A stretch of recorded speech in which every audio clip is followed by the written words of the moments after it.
Un beau bonjour à chacun et à chacune d'entre vous. Mon nom est Paul-André Durocher, je suis l'archevêque de Gatineau.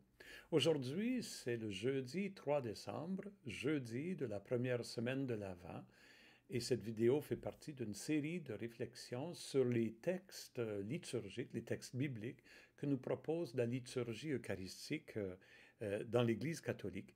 Euh, et comme d'habitude, durant ce temps de l'Avent, nous commençons avec un texte du prophète Isaïe. Nous sommes au chapitre 26, versets 1 à 6. Après quelques jours, on commence à s'habituer à Isaïe, qui alterne entre des mots de condamnation et des mots de bénédiction, des avertissements et des promesses. C'est le style des prophètes. Et on va voir tout à l'heure, Jésus, lui, il parle comme des prophètes. Il est prophète. Il prend ce style-là d'avertissement et de bénédiction. Et la bénédiction d'Isaïe aujourd'hui, elle prend la forme d'un cantique. Un cantique qui parle de la construction d'une ville et d'une belle ville, d'une grande ville. Il faut savoir que Isaïe écrivait à l'époque où, il y a des bouts du livre d'Isaïe qui ont été écrits, ils ont été écrits sur une période de 200 ans, mais certains extraits comme celui-ci ont été écrits à une époque où Jérusalem est en train d'être reconstruite après la destruction de Babylone.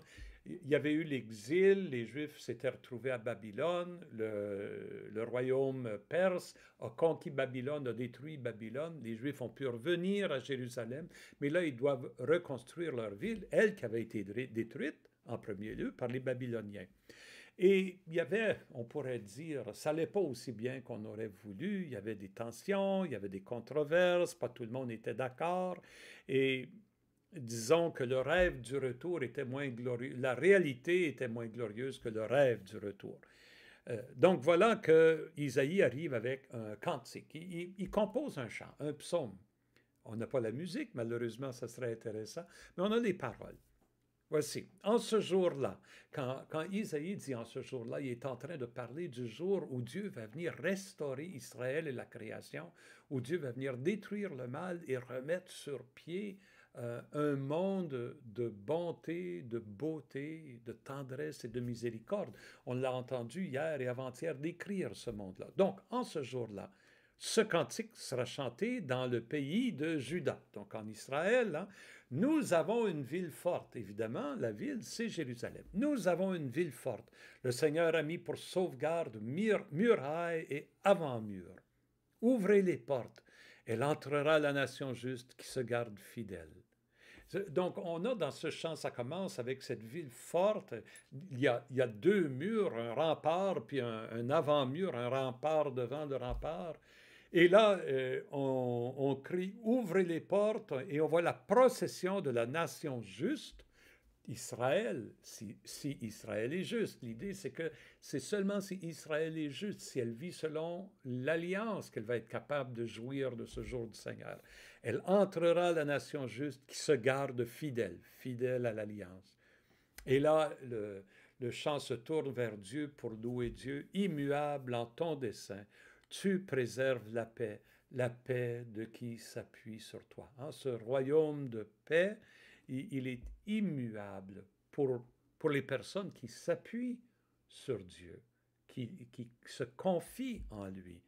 Alors là, le cantique se tourne vers les auditeurs. Prenez appui, c'est une invitation. Prenez appui sur le Seigneur à jamais, sur lui, le Seigneur, le roc éternel, hein, le rocher éternel. Donc on voit un peu comme le mont Sion où est bâti Jérusalem représente le roc inébranlable qu'est Dieu. C'est à cause de cette fidélité de Dieu pour son peuple qu'on peut dire qu'il est comme un roc. Et maintenant, il y a un contraste ici. Hein? J'ai dit, Isaïe, toujours en train de passer de la bénédiction à la condamnation, de la promesse à l'avertissement. Ben, écoutons l'avertissement. Dieu a rabaissé ceux qui siégeaient dans les hauteurs. Il a humilié la cité inaccessible, l'a humilié jusqu'à terre et lui a fait mordre la poussière. De quelle cité parle-t-il? Littéralement de Babylone. C'est Babylone qui était cette grande ville. Babylone, à l'époque, là, on est en train de parler de 6 siècles avant Jésus-Christ, était une merveille du monde. C'était la grande ville pleine de richesses. Son temple, quand on parle de la tour de Babel, c'était la tour de Babylone, était renommée à travers le monde. C'était un tikkurat qu'on appelle dans la langue, un genre d'immense pyramide au milieu de la cité.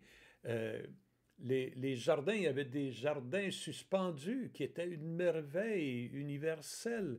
Il y avait des statues immenses, de l'or partout. C'était, on peut imaginer, les pauvres Juifs, quand ils sont arrivés là, ils doivent s'être ressentis très petits. Ils doivent s'être demandé, mais notre Dieu est-il si puissant que ça? Regarde, les dieux de Babylone sont beaucoup plus puissants. Puis on peut imaginer que certains Juifs ont décidé d'oublier leur tradition, mais il y en a qui y ont tenu. Et ici, Isaïe est en train de dire, puis regardez ce qui est arrivé à Babylone aussi. Babylone a été détruite par les Perses. C'est pour ça que maintenant, vous avez pu revenir. Donc, ce que vous voyez comme des villes grandes, immenses et belles, des prétentions humaines qui ne sont pas construites en lien avec l'alliance de Dieu, ça va finir. C'est appelé à mourir tout ça. Donc, il a rabaissé ceux qui siégeaient dans les hauteurs, il a humilié la cité inaccessible, l'a humilié jusqu'à terre, lui a fait mordre la poussière. Elle sera foulée aux pieds, sous le pied des pauvres, les pas des faibles.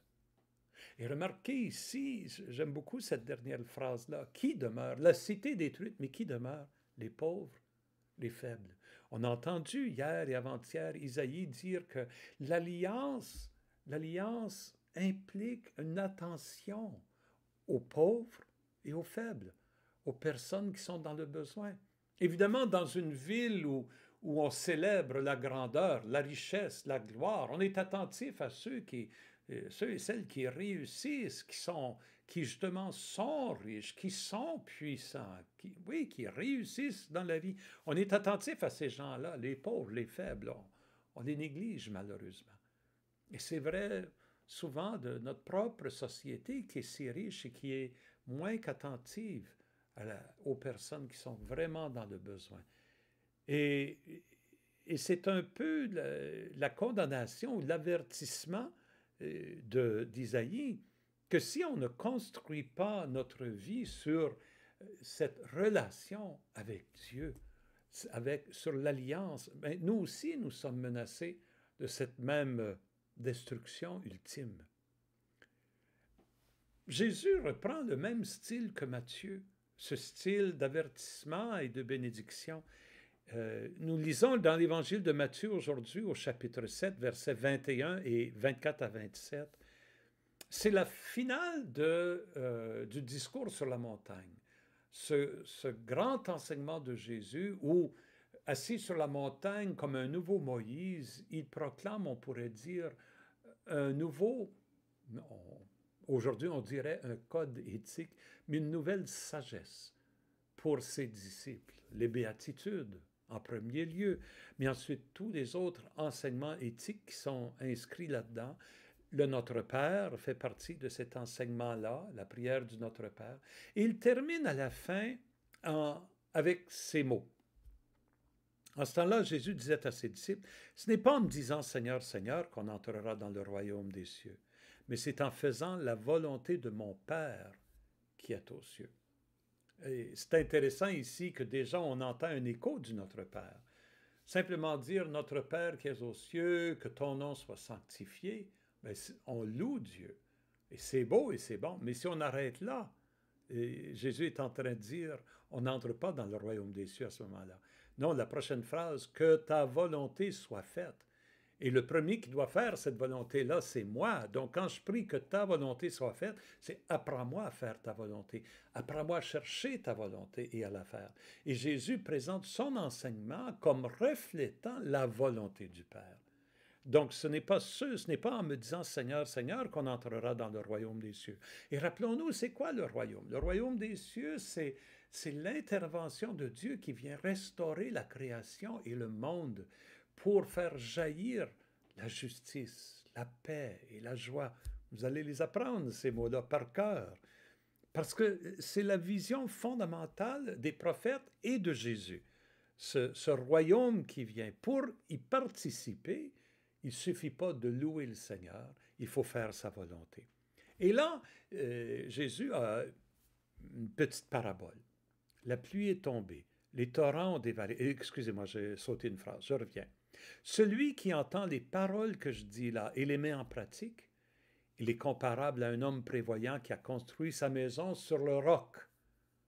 Bon, soyons attentifs ici. On a entendu cette parole-là dans Isaïe. Le Seigneur est le roc. J'ai déjà expliqué que les évangiles, durant ces premiers jours de l'Avent, sont choisis en fonction des lectures d'Isaïe pour montrer comment Jésus, il vient accomplir ses prophéties. Il vient bâtir sur les enseignements d'Isaïe. Donc Isaïe dit, le Seigneur est notre roc. Jésus dit, bon, celui qui entend les paroles que j'ai dites, il les met en pratique. Il les met en pratique. Est comparable à quelqu'un qui a construit sur le roc. Et voyez, Jésus, là, il est en train de faire quelque chose d'assez remarquable. Isaïe dit, le roc, c'est Dieu. Et Jésus dit, le roc, c'est mon enseignement. En d'autres mots, Jésus est en train de dire que son enseignement vient de Dieu. Que si on met en œuvre son enseignement, nous sommes en train de bâtir sur Dieu lui-même. C'est une parole divine que Jésus nous propose. C'est un enseignement divin. Et la personne qui accueille cet enseignement et le met en pratique est en train de construire sur le roc fidèle de l'amour de Dieu. Donc, c'est ça. Donc, si tu entends la personne qui bâtit sa maison comme ça, sur ce roc, la pluie est tombée, les torrents ont dévalé, les vents ont soufflé, se sont abattus sur cette maison, et la maison ne s'est pas écroulée car elle était fondée sur le roc. Bon, ce n'est pas une tempête ordinaire ici que Jésus décrit. Pluie, torrents dévalés, donc des inondations, des vents ont soufflé, on peut imaginer de très grands vents, et il se lance contre cette maison et la maison tient. Cette description-là, mes amis, on entend des échos de la description du jour du Seigneur dans Isaïe, ce jour où Dieu viendra pour renverser les puissances du mal et de la mort et établir la vie. Donc c'est à ce moment-là du grand jugement, la maison se tiendra si elle a été bâtie sur le roc. Donc si vous avez vraiment écouté mes paroles et vous les avez mises en pratique, alors vous tiendrez ce jour-là. Mais celui qui entend de moi ces paroles sans les mettre en pratique, il est comparable à un homme insensé qui a construit sa maison sur du sable. La pluie est tombée, les torrents ont dévalé, les vents ont soufflé, ils sont venus battre cette maison. C'est la même tempête, mais le résultat est différent. La maison s'est écroulée et son écroulement a été complet. Cet avertissement de Jésus, il est analogue aux avertissements d'Isaïe, quand il dit « Si vous restez comme ça, vous allez être détruits. Si vous continuez dans ces chemins à l'extérieur de l'alliance, si vous ne revenez pas vers Dieu, voici ce qui vous attend. » Jésus reprend le langage des prophètes.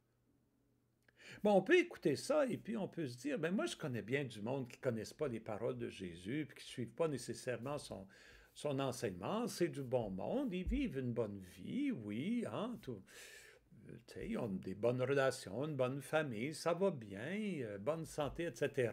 Puis je connais bien du monde qui essaie de mettre en pratique les paroles de Jésus, puis eux autres, ça va moins bien dans leur vie, des problèmes de santé, des troubles relationnels, puis...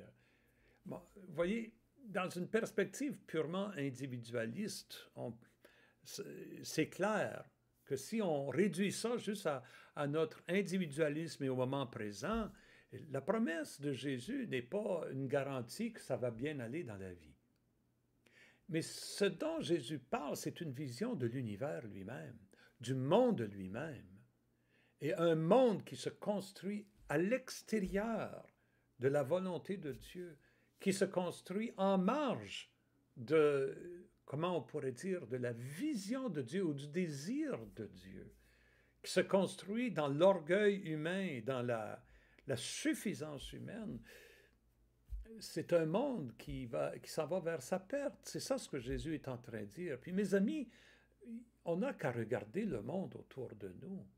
Les guerres, la violence, les famines, la crise climatique, la crise de santé, le problème de la pauvreté, de l'inégalité, du racisme. Il y a tellement de raisons dans notre monde de désespérer. Je lis des articles à propos de couples qui décident de ne pas avoir d'enfants parce qu'ils ne veulent pas élever leurs enfants dans ce monde. C'est une condamnation pire que celle de Jésus, ça. C'est une indication qu'il y a quelque chose qui ne tourne pas bien. Mais en même temps, on peut voir des signes de bonté et de beauté. On peut voir des signes d'engagement.